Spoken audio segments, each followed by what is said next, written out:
26 de enero del 2018. ¿Qué tal? Muy buenos días, bienvenidos a su programa Contacto Directo. Vamos a revisar quiénes son hoy nuestros invitados.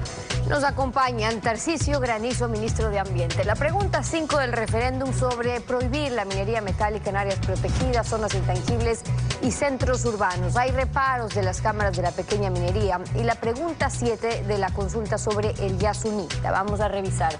También estará con nosotros Virgilio Hernández, exasambleísta constituyente de Alianza País.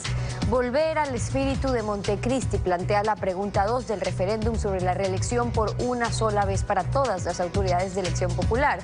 Y la pregunta sobre cesar al Consejo de Participación Ciudadana, que haya uno de transición y luego el definitivo, pero escogido a través del voto popular en las urnas. ¿Por qué decir no? Y Héctor Yepes, asambleísta de Suma, presidente de la Comisión de Participación Ciudadana en la Asamblea. El Consejo de Participación en la consulta popular, un cheque en blanco para el presidente Lenín Moreno. La Comisión de Participación se encuentra trabajando en algunas reformas al Código de Participación Ciudadana. ¿En qué consisten aquellos cambios que se plantean? Lo vamos a examinar. El gobierno de Lenín Moreno presentó la convocatoria pública para implementar el programa Casa para Todos. En el evento, el presidente cuestionó una vez más la gestión del gobierno anterior. Era la convocatoria pública nacional para la implementación del programa Casa para Todos. Allí se informó a representantes del sector productivo que en este primer llamado habrá dos instancias, dos modalidades.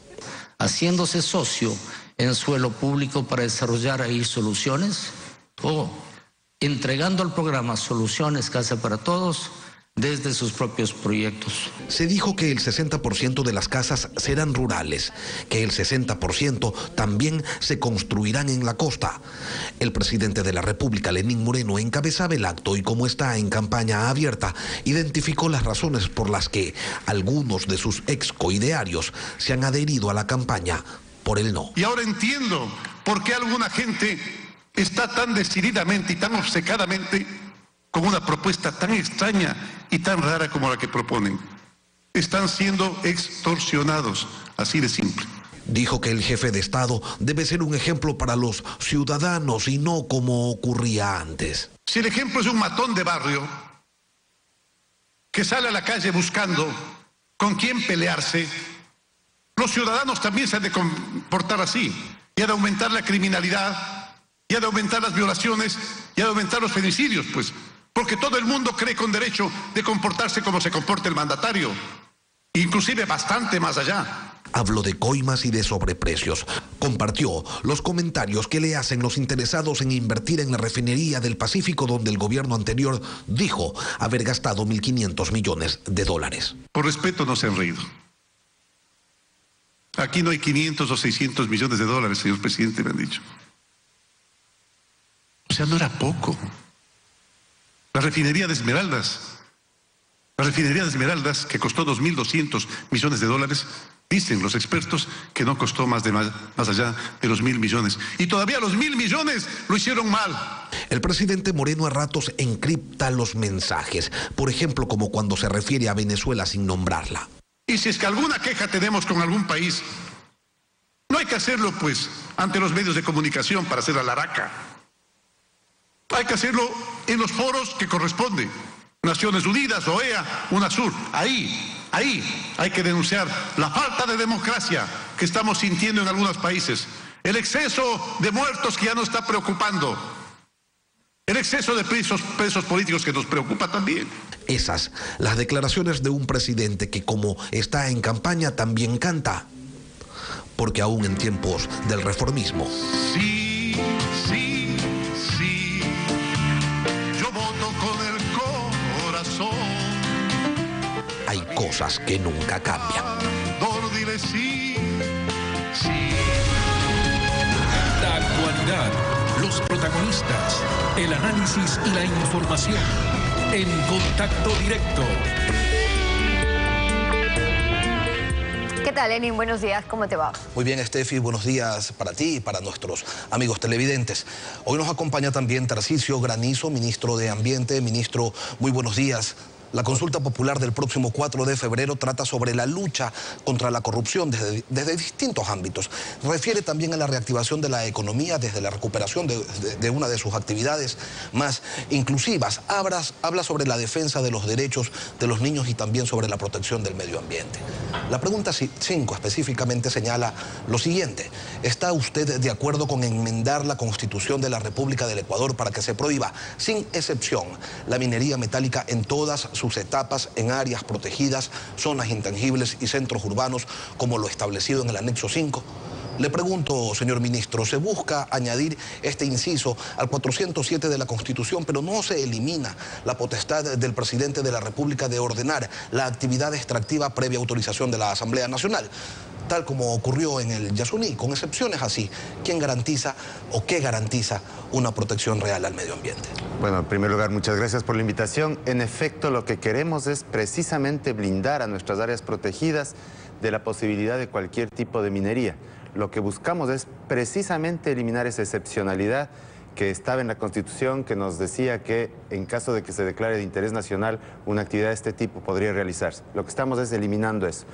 Pero una cuestión que es importante clarificar, nosotros, y esto no es una posición del Ministerio del Ambiente, es una posición del Estado ecuatoriano, no es que estamos en contra de la minería. Nosotros creemos que la minería es necesaria por dos razones. Primero, porque trae ingresos al país. Segundo, porque miles de personas viven de esta actividad. Lo que queremos es una minería responsable. Que ese no es el mayor de los problemas, ha señalado Mauricio Murillo, síndico de las cámaras de minería de Guayaquil, Zaruma y Piñas. Lo indicó el pasado lunes aquí en Contacto Directo y lo dijo en los siguientes términos. Lo invito a escucharlo. Al momento de eliminar la pequeña minería en centros urbanos, que es lo que se le está ampliando ahora a la Constitución de la República, solamente se afecta a la pequeña minería. ¿Por qué? Porque es la que se desarrolla en centros urbanos cantonales y parroquiales. La gran minería no se ve afectada. ¿Por qué? Porque en la pregunta no se protegen ni los bosques húmedos ni las fuentes de agua, que es lo que hemos reclamado. Y un gran proyecto minero efectivamente puede hacer minería siempre y cuando cumpla con los parámetros de la licencia ambiental que fue aprobada. Acordémonos que la iniciativa de esta pregunta minera, la que es número 5, viene del Ministerio de Ambiente, una parte ambiental, y efectivamente la justificación para elaborar aquella pregunta dice que el Ecuador de ahora en adelante no va a ser un país extractivista, que es visto desde una cosmovisión indígena. ¿Cómo nosotros vamos ahora a retroceder, a decirle no a la minería cuando tenemos los celulares? Todo, nuestra vida es basada en minería. Su opinión, ministro. Reitero, no estamos en contra de la minería. Lo que queremos es una minería en donde los mineros trabajen con seguridad, con eficiencia y en donde sobre todo no se contaminen los ríos. Mire, acabamos de ver un tema muy grave en Ponce Enríquez, en la provincia de La Suay, ríos contaminados. Estamos viendo una ciudad patrimonial como es Zaruma que se está literalmente hundiendo. Lo que no queremos es una minería que cause destrozos. Lo que queremos es una minería racional, que sea eficiente, que no contamine y que ayude sobre todo a los mineros que viven de esta actividad. Claro, pero ¿qué ocurriría, por ejemplo, con Zaruma, con Portobelo, con Nambija, donde en los dos últimos casos la población se asentó alrededor de las minas, y si se termina la actividad minera seguramente no quedará nadie en ese lugar? Estamos viendo una ciudad como Zaruma que se está literalmente hundiendo. Ya se hundió la escuela. Es decir, no se necesitan muchas más pruebas para determinar que Zaruma, que está como encima de un queso perforado con más de 60 kilómetros de túneles y que en cualquier momento puede haber una catástrofe. Eso es lo que queremos evitar con la pregunta. Tenemos que definir cuáles son los sitios mineros y cuáles son los sitios en los que no debería haber minería, precisamente para racionalizar el territorio y ver en dónde sí y en dónde no se hace esta actividad. Pero ¿qué pasa? O sea, se va a generar un problema de carácter social, económico. Hay personas que viven de esa actividad exclusivamente. Se prohíbe la minería en Zaruma, en Nambija, en Portobelo. Por dar 3 ejemplos, ¿a qué se dedica o de qué va a vivir? No se prohíbe la actividad en sitios como, por ejemplo, Nambija. Nambija no tiene un centro urbano como lo es Zaruma. Recordemos que Zaruma fue casi declarada Patrimonio de la Humanidad por la belleza de esa ciudad. Lo que queremos es que en ciudades, en centros urbanos, no se haga minería por el riesgo que eso implica para sus propios ciudadanos. Pero insisto, no me responde, ministro. ¿Y qué pasa con la gente que se dedica a aquello? La gente que se dedica a ello. A ver, la gente no va a dejar de dedicarse a ello, excepto las personas que, por ejemplo, están dedicadas a ello en Saruma. En Saruma ya está prohibida la minería, es decir, más allá de la consulta, ya se prohibió la minería debajo de la ciudad de Saruma. Eso es una cuestión que tiene que quedar muy clara. Lo que queremos es no repetir un caso tan grave como el de Saruma, evitando que se haga minería en centros urbanos. Que con reformas legales están tratando de suplir las falencias del Estado, ausencias e ineficiencias, señalan quienes se dedican a esta actividad. Lo invito a escuchar nuevamente, ministro. La pequeña minería se desarrolla en su mayoría en centros urbanos. Si se la controla y la regula y el Ministerio de Ambiente ejecuta bien su labor, no va a ocurrir ningún pasivo ambiental. El Ministerio de Ambiente es el promotor de esta pregunta y ni siquiera controla la actividad minera en Portobelo, Saruma, en Ponce Enríquez, en Nambije, en Zamora, no ha controlado. Vayan a ver en el Ministerio la cantidad de trámites mineros de licencia ambiental represados desde hace 4 o 5 años. Hay un desinterés completo de parte de la cartera de Ambiente, que ahora lo que más cómodamente quiere es eliminar la minería. Y no se dan cuenta el daño que hacen a la comunidad, no se dan cuenta el daño que le hicieron a Saruma, Portobelo, Piñas, al austro ecuatoriano que vive de la minería. Hay un señalamiento directo a la actividad de su cartera. 80% de las concesiones mineras de medianas y pequeñas no tienen permisos ambientales. Esa es la realidad. Es decir, la ley te dice que puedes tener una concesión minera y puedes iniciar la actividad incluso sin sacar permisos ambientales. Eso es lo que queremos eliminar. No estamos contra la minería, estamos a favor de una minería responsable, de una minería que haga bien las cosas, una minería que no contamine y que no destruya ciudades patrimoniales como Saruma. No es la única pregunta, aquella que se refiere a la minería, la que dentro del paquete de 7 busca proteger al medio ambiente. La pregunta 7 consultará a los ciudadanos si están de acuerdo en que se incremente la zona intangible en al menos 50.000 hectáreas y reducir el área de explotación petrolera en el Parque Nacional Yasuní de 1.030 hectáreas a 300 solamente. Suena a bastante, ministro, pero no es suficiente con ampliar la zona intangible a 820.000 hectáreas para proteger, por ejemplo, a los pueblos en aislamiento voluntario que no tienen patrones de movilidad. Es una de las tantas medidas que hemos implementado para proteger a los pueblos en aislamiento. No es la única. Hemos relanzado el plan de medidas cautelares junto con el Ministerio de Justicia y el Ministerio de Defensa, precisamente para evitar situaciones críticas, situaciones de violencia cuando hay encuentros con los pueblos en aislamiento y para protegerles precisamente en su integridad cultural, en su integridad de vida. La pregunta lo que dice es que vamos a extraer el mismo petróleo del ITT con un mínimo de tamaño del sitio de explotación. Es decir, estamos reduciendo de 1.030, que fue autorizado por la Asamblea Nacional, a 300 hectáreas en un parque que tiene 1 millón de hectáreas, y como compensación estamos ampliando la zona intangible donde viven los pueblos de aislamiento en al menos 50.000 hectáreas. Por cierto, ¿cómo van los permisos ambientales para la zona de Ispingo, donde se supone que ya deberían empezar a mediados de año la actividad extractiva? Bueno, lo que ha empezado en el Tiputini, que ya está, empezó la explotación hace algún tiempo, que está fuera del parque, y ahora empezó en Tambococha, que está adentro del Parque Nacional Yasuní. He ido a ver las instalaciones del ITT, me ha parecido que los salvaguardias ambientales están en muy buena situación. Yo he dicho que si es que desde el principio hubiera sido la explotación petrolera en este país como se le está haciendo en el ITT, otro cuento estaríamos contando ahora con respecto al petróleo en el Ecuador. Tarcisio Granizo, ministro de Ambiente, gracias por acompañarnos esta mañana. Gracias a usted. Son las 7 de la mañana con 14 minutos. Al volver estará Virgilio Hernández, exasambleísta constituyente de Alianza País. Recuperar el espíritu de Montecristi con la reelección por una sola vez de autoridades de elección popular y el tema del Consejo de Participación Ciudadana y Control Social en la consulta lo analizamos en instantes. Quédese usted en nuestra sintonía.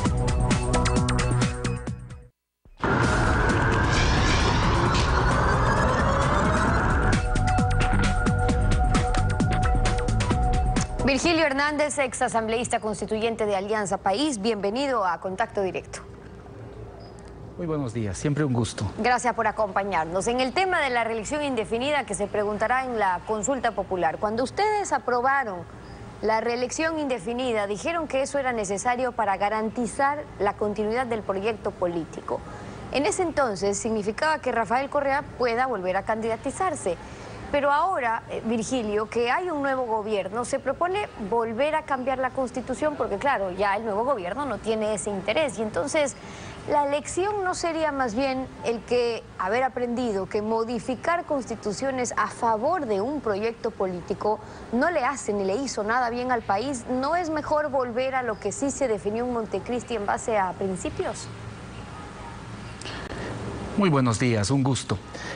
Señalar que las enmiendas que se realizaron en el año 2015 se hicieron para lograr una candidatura del expresidente Rafael Correa, yo creo que no se corresponde con la realidad. Tanto es así que él no fue candidato en las elecciones del 2017. Pero le permite volver a postularse, esa era la idea, digamos, ese era el proyecto político y ustedes mismos lo decían. Mire, creo que lo fundamental en esto es establecer algunas de las consideraciones que se realizaron en el marco de una democracia que ha cambiado también en estos 30 años de ejercicio. Para ello se realizó previamente un dictamen de la Corte Constitucional y ese dictamen de la Corte Constitucional señaló que había una limitación de los derechos. Derechos, podríamos decir, por un lado, de las personas que ya han ejercido 2 veces la misma función, que son derechos de una minoría.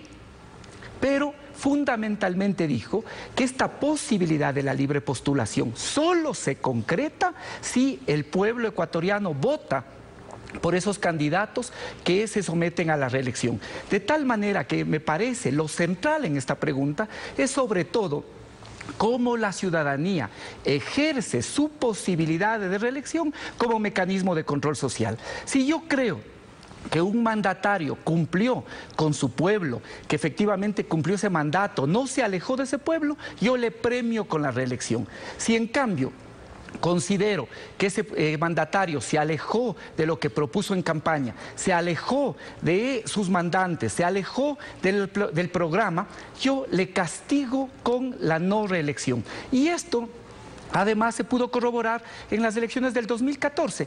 El 70% de las personas que se presentaron a la reelección no ganaron. De tal forma que ya el pueblo ecuatoriano en estos 30 años de ejercicio también ha podido madurar y sabe utilizar el mecanismo de la reelección como una diferencia, como un elemento de control social. No es que se prohíbe la reelección. Ustedes dejaron también escrito en Montecristi que está aprobada la reelección, pero por una sola vez, consecutiva o no. Es decir, lo que está en discusión es si 2 periodos eran suficientes o permitir la posibilidad de que se puedan candidatizar y como consecuencia de ello reelegirse de manera indefinida. Sobre eso recordemos lo que nos dijo ayer aquí Cintia Viteri. Pero aquí cabe destacar algo. Nosotros no estamos diciendo que no a la reelección. Va a haber reelección. Va a haber reelección por 2 ocasiones. Y esa persona, que si es un buen funcionario público, puede nominarse para otra, o postularse, perdón, para otro cargo de elección popular. Es decir, que un concejal puede ser prefecto, un prefecto puede ser concejal, un alcalde puede ser prefecto, etcétera. No es que le cierra, esta pregunta no le cierra el paso a un buen funcionario. Simplemente le da opciones para que cambie de puesto, que cambie de administración. Y partiendo de ello es que también en Montecristi ustedes definieron poner esa limitación. ¿Qué ha cambiado de allá a acá? Porque ustedes hemos tenido transformaciones en los últimos 30 años, pero finalmente, como el presidente Correa decía, él consideraba el tema de no permitir las reelecciones indefinidas un argumento por no tener un criterio formado, decía él. ¿Usted también cree lo mismo? ¿Por eso lo defendió en Montecristi? Mire, me parece que hay que mirar que las condiciones son completamente distintas. Las constituciones se explican también en el marco de los hechos constituyentes, de los contextos en los cuales se desarrollan esas constituciones. Cuando se trabajó la Constitución de Montecristi en el 2008, ¿cuál era el antecedente inmediato?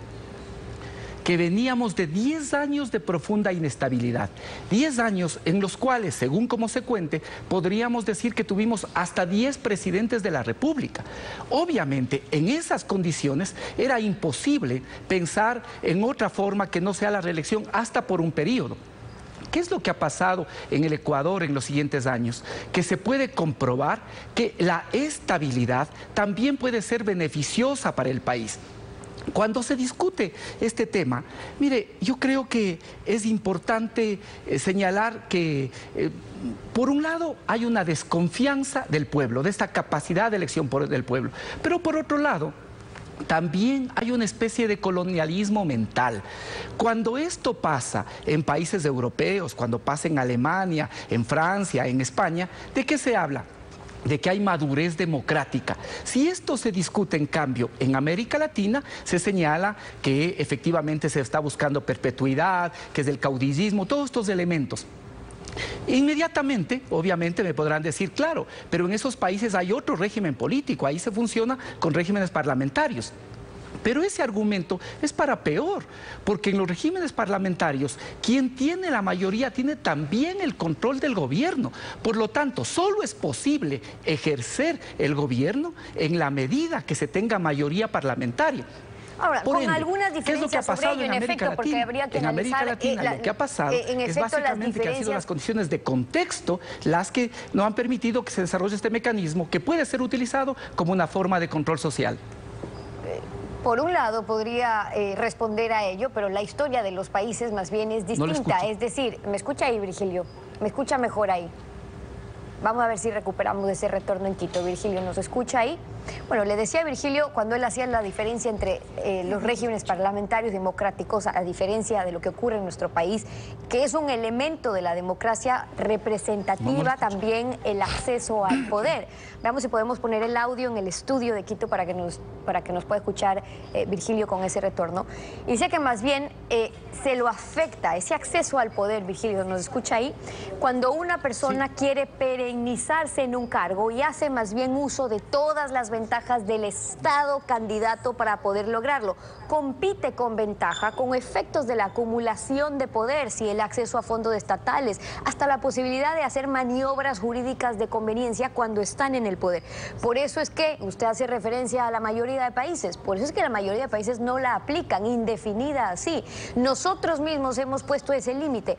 Aquí más bien, Virgilio, ¿no le parece que se trataría de la única carta para ustedes, que su carta, que es Rafael Correa, permitirle que en algún momento pueda participar o postularse nuevamente? Es decir, estamos hablando del beneficio de un pequeño grupo o de una persona y por ende cambiar los principios de una constitución en base a ello. A ver, creo que en lo que usted señala hay varios elementos que debemos reflexionar. En primer lugar está esto que usted dice, las condiciones en las que se desarrolla el proceso electoral. CAPEL, que es un instituto precisamente especializado en los temas electorales, dice que un elemento medular cuando se trata de reelecciones es precisamente mirar las condiciones de equidad en las que se desenvuelve el proceso. Y eso es perfectible a través de la legislación. Este me parece que es un primer elemento. El segundo, mire, cuando se trabajó esto, yo le vuelvo a señalar, se miró que hay otras condiciones, pero podría yo hacer la reflexión también que usted señala a la inversa. Es decir, todo este proceso que se está desarrollando, toda la consulta popular que se le está planteando al pueblo, tiene por objeto proscribir a una persona para que esa persona no pueda volver a participar en los procesos electorales. Eso significaría que se está contradiciendo, por ejemplo, el tema de la renovación de la élite política, porque si así hubiese sido, se habría planteado un tema como, por ejemplo, que quienes ya hayan participado en distintos cargos de elección popular, quienes hayan ejercido distintas funciones, o quienes hayan sido candidatos en estos últimos años no puedan volver a participar. Eso significaría que hay unas condiciones que están generándose para la renovación. Pero aquí, si el objetivo es esto, me parece que por afectar a una persona se está en este caso, afectando, desestructurando el conjunto de la institucionalidad del país. O respetando, por un lado, lo que sí definió el país y lo que quedó sentado en Montecristi, que más bien en el camino lo llegaron a cambiar, y por eso es tan importante que haya un pronunciamiento del pueblo sobre esto, para que sea el pueblo, el mandante, quien decida sobre esos principios que en algún momento sí se respetaron. Esa es una de las preguntas, tan claras las posiciones del no, que es lo que ustedes están sosteniendo para esa pregunta en la campaña. Y hay otra importante, Virgilio, el Consejo Consejo de Participación Ciudadana y usted ocupó en Montecristi la presidencia de la Mesa de Organización y Participación Ciudadana. Allí desde donde se ideó este quinto poder, está claro que lo que tuvimos de quinto poder quedó muy lejos de lo que ustedes habían dejado por escrito, incluso en Montecristi. Pero ya desde allí se planteaba la idea de que ciertas autoridades, como las del Consejo, puedan ser elegidas por elección popular. Pero se decía, bueno, si se logra politizar o no. Con la experiencia que tuvimos, ¿no le parece que ya una manera de despolitizar esos consejos hoy sería cambiar esa elección que sea popular? Sí, quizá esta que usted señala es la pregunta central. Esta es la pregunta central. Por eso nosotros hemos planteado, en las preguntas 2, 3 y 6 vamos a votar no. Y este es el elemento central, porque lo fundamental de esta pregunta no está en cómo se designa a los integrantes del Consejo de Participación Ciudadana, sino más bien ahora precisamente en estos poderes plenipotenciarios que por la vía legal de la enmienda se le pretende dejar y se le pretende otorgar al Consejo de Participación Ciudadana y Control Social. Esto es lo central, esos poderes plenipotenciarios. La ciudadanía debe conocer que a través del Consejo de Participación Ciudadana se nombra a todas las autoridades de la función de transparencia y control social, se nombra a todas las autoridades de la función electoral, tanto Consejo Nacional Electoral como Tribunal Contencioso Electoral, y se nombra a todas las autoridades del Consejo de la Judicatura e incluso de manera indirecta de la propia Corte Constitucional. Por eso hemos visto que en estas semanas, en estos últimos meses, todas estas autoridades actúan alejadas de la Constitución, alejadas del derecho, alejadas de la justicia. ¿Para qué? Para buscar preservar su posición, para buscar preservar su puesto. ¿Por qué? Porque con esta pregunta prácticamente se le está permitiendo a una sola persona, que es el Ejecutivo, a la persona que en este caso preside el Ejecutivo, que pueda controlar el conjunto de funciones. Es decir, les da miedo que ocurre, porque escuchándolo, Virgilio, les da miedo a lo que ocurra lo que tanto se criticó en la última década, es decir, que el quinto poder sirva del ancla que llegó a capturar a todos los otros poderes del Estado, nombrando a contralor, fiscal, superintendentes, corte, consejo de la judicatura, todos amigos simpatizantes de un mismo gobierno, perdón, del mismo movimiento. Y no solo eso, los propios miembros del Consejo de Participación Ciudadana hasta el día de hoy responden a haber sido y trabajan ahí porque fueron además asesores del despacho del presidente Correa o del expresidente Correa o del ex vicepresidente Jorge Glass. Es decir, qué peor modelo que ese. Por ende, algún cambio hay que emplear. Lo que se plantea ahora es ese consejo transitorio que a usted le preocupa, pero para llegar a ese consejo definitivo que sea de elección popular. ¿No es un mejor modelo, una mejor alternativa que lo que ya vimos? Mire, si efectivamente se han presentado problemas, esos problemas tenían que ser evaluados y corregidos por la vía de la fiscalización o por la vía de reformas que suplan los problemas que se han presentado, por ejemplo, en la designación de estas nuevas autoridades. Yo por un momento no voy a discutir su argumento, no voy a discutir. Lo que le voy a preguntar es si eso que usted señala fue negativo en el pasado, ¿por qué ahora que se va a institucionalizar, que se va a establecer como enmienda constitucional es positivo? Vea lo que ya sentimos y pensamos del conjunto de ecuatorianos y que lo dicen las encuestas. Entre el 55 y el 60% de ecuatorianos creemos que la situación del país ha empeorado. Hay insatisfacción con lo del nuevo gobierno. ¿Qué va a pasar el momento que este gobierno tenga 4 de las 5 funciones del Estado? Claro, pero esto va a empeorar la situación del país. Y así, ya lo dijo, no es solo nuestra preocupación. Mire lo que empiezan a decir organismos internacionales, ¿sí? Lo dice la Federación Iberoamericana de Defensores del Pueblo, que eso va a afectar la independencia de las funciones y fundamentalmente de cómo funciona la Defensoría del Pueblo. Eso lo dice ahora la Comisión Interamericana de Derechos Humanos, que le ha planteado 5 preguntas al Ecuador y el Ecuador no ha podido responder en los 5 días. No ha podido responder, por ejemplo, por qué esta consulta incumplió lo que dice el artículo 104 de no pasar por el dictamen de constitucionalidad. Pero la Comisión Interamericana no ha solicitado aún medidas cautelares, hace una solicitud de información, pero de todas maneras llama la atención, Virgilio, que aquel organismo, la propia Comisión Interamericana de Derechos Humanos, que era la que ustedes rechazaban, que decía que ni siquiera podía solicitar medidas cautelares, sea ahora esa caballo de batalla a quien incluso su líder, el presidente Rafael Correa, hace eco diciendo qué es lo que está solicitando la Comisión Interamericana de Derechos Humanos. Es decir, parece el mundo al revés, lo que antes rechazaban es ahora lo que acogen.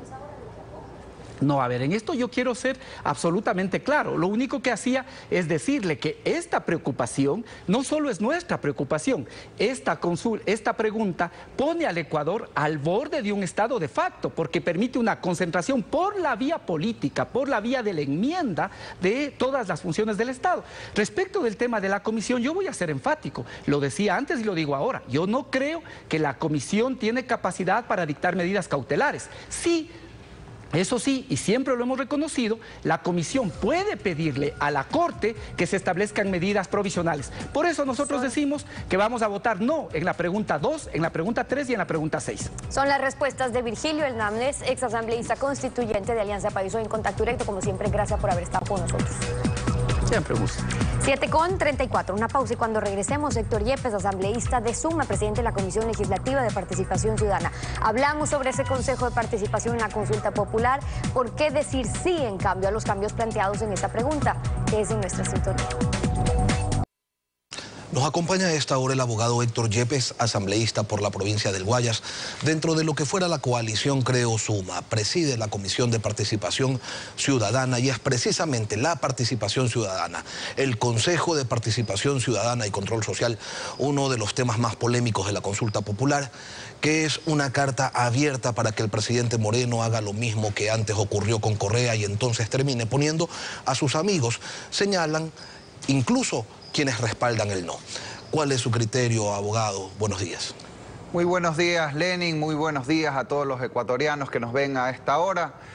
Yo escuchaba hace algunos días aquí un asambleísta representante del correísmo decir: el problema es que ahora van a cambiar a los amigos del gobierno anterior por los amigos del nuevo gobierno. Primero, eso me parece una grave confesión, reconocer que quienes están en el actual Consejo de Participación Ciudadana efectivamente son los panitas de Alianza País, del correísmo, que han tenido el ratón cuidando el queso, que la fiscalización ha sido como un perro que se persigue su propia cola, y gracias a eso es que hoy faltan medicinas en los centros de salud, es que el hospital de Monte Sinaí se ha duplicado en su valor y es un hospital que no tiene ni agua ni manejo de desechos sólidos. Gracias a eso es que la UNA no funciona y tiene arroz guardado desde el 2014 y ahí están ya de nuevo protestando nuestros arroceros en Daule y otras zonas del país. Entonces, por supuesto, la solución no es caer en lo que se ha criticado, porque dos errores no hacen un acierto. La solución me parecería a mí la de fondo, eliminar el Consejo, pero eso no es lo que se plantea en la pregunta. Lo que se plantea es que hay una transición donde se elijan los consejeros por ternas del Ejecutivo y la Asamblea, como ocurre en la mayor parte de democracias del mundo, y que luego sea el pueblo ecuatoriano en las urnas el que elija la designación definitiva de ese Consejo. Me parece que lo que se plantea en esta pregunta 3 es mucho mejor que lo que existe hoy y por tanto merece un sí absoluto el 4 de febrero. Muchos dicen que no es un cheque en blanco lo que le están dando al gobierno, pero en la práctica parecería que sí puede convertirse en aquello, alinearse con la propuesta del régimen que presenta más de un riesgo en función de algo que se ha dado por identificar como el bien mayor, como la gobernabilidad. En la práctica, ¿cómo se controla que aquello no suceda? ¿Se puede realmente o el único camino es confiar, esperar que no suceda lo mismo de antes? Aquí no va a haber cheques en blanco, como no debe existir cheques en blanco para ningún gobierno. Y en esto va a ser fundamental el rol que tengamos quienes estamos en la Asamblea, quienes están en los medios de comunicación, la prensa independiente, la ciudadanía en general. Y este rol va a ser doble. Primero, el de los ciudadanos independientes, de bien, con trayectorias honestas de participar en el Consejo. Yo hago un llamado, la gente honesta, valiosa del Ecuador vayan y participen en este consejo, no lo dejen en manos de los partidos políticos. Y segundo, por supuesto, tendrá que haber una firme vigilancia. Y en la Asamblea Nacional, en esto yo también quiero ser claro, aquí no necesitamos mayorías morenistas ni cambio de alzamanos. Aquí lo que se necesita es una mayoría a favor del pueblo, que sepa decir sí cuando el gobierno envía un proyecto positivo, como estamos diciendo sí a la consulta popular porque es para bien de la ciudadanía, pero que sepa también pararle el carro a este o a cualquier gobierno cuando se pretenda atropellar el interés o el bolsillo de los ciudadanos. El anexo de la pregunta 3 del referéndum dice que las consejeras y consejeros no podrán ser afiliados, adherentes o dirigentes de partidos o movimientos políticos durante los últimos 5 años al menos, y más adelante también señala que los integrantes del Consejo en transición no podrán postularse luego como candidatos para la conformación del nuevo Consejo de Participación Ciudadana y Control Social. Con esto se desmontan los argumentos de quienes dicen que hay que votar por el no. ¿Con esto se despolitiza la transición? Sin duda, es algo positivo que no pertenezcan a partidos políticos quienes estén en el Consejo, porque no se puede tener autoridades de control que obedezcan órdenes de un partido, porque luego ocurre lo que pasa, que nos han endeudado para robarse la plata y hoy el actual gobierno nos sigue endeudando a más de $1.000 millones al mes. Pero ojo, dicen ellos que solo hacen campaña por el no en esta pregunta 3. En la 2 y la 6 lo acabo de escuchar a Virgilio Hernández repetirlo. Pero en cambio, uno ve videos en internet, uno escucha cuñas de radio todo el día en Guayaquil donde dicen 7 veces no. Y yo no comprendo eso, porque 7 veces no significaría entonces que hacen campaña con los violadores de niños, o con gente sentenciada por estos casos como Jorge Glass Viejó, o que hacen campaña para que los ladrones puedan ser candidatos. No sé también si aquí está atrás Jorge Glass, hijo, en cambio, sentenciado por corrupción. Esto lo que hace es darle más legitimidad al sí. El jefe de campaña del sí se está convirtiendo Rafael Correa, además, con su caravana de violencia. Yo lo invito más bien, vaya a hacer campaña por el no, afuera del hospital de Monte Sinaí, a explicarle a la gente por qué después de 5 años todavía no se abre. Vaya afuera de la Universidad de Guayaquil, pues, a darle cara a los cientos de miles de jóvenes que no pueden conseguir un cupo en la universidad. Vaya a Salitre, donde el hospital ya tiene 8 años en construcción y tampoco se abre. O a León Becerra en Milagro, donde tienen equipos guardados. Ahora, dentro de su comisión, ustedes están tratando las reformas al Código de Participación Ciudadana. ¿Cuáles son los cambios que proponen implementar, tomando en cuenta la experiencia de inacción en la lucha contra la corrupción y de cooptación de una sola organización política de todos los concursos que debe organizar esta función del Estado? Nosotros tenemos avanzado ya un informe para primer debate del Código de Participación Ciudadana, donde entre otras cosas planteamos justamente que los consejeros, los miembros del Consejo y todas las autoridades que el Consejo elige, Contralor, Fiscal, Defensor del Pueblo, Superintendentes y más, no pertenezcan a ningún partido político ni hayan estado vinculados en los últimos 10 años. Ahora, nosotros somos respetuosos de la voluntad popular. Cuando se anunció la consulta decidimos suspender el tratamiento de este código para retomarlo luego del 4 de febrero en función pues de lo que resuelve el pueblo ecuatoriano, y yo creo que va a ser a favor del sí, a diferencia de otras comisiones donde se tramitan leyes que van en contradicción con lo que afirma o lo que va a resolver el pueblo ecuatoriano en la consulta. Héctor Yepes, asambleísta por Suma, gracias por acompañarnos esta mañana en Contacto Directo. Muchas gracias. Concluimos así esta emisión. Como siempre a ustedes, gracias su confianza y sintonía. Lenny, nos volvemos a encontrar contigo la próxima semana. Será hasta entonces un buen fin de semana para todos.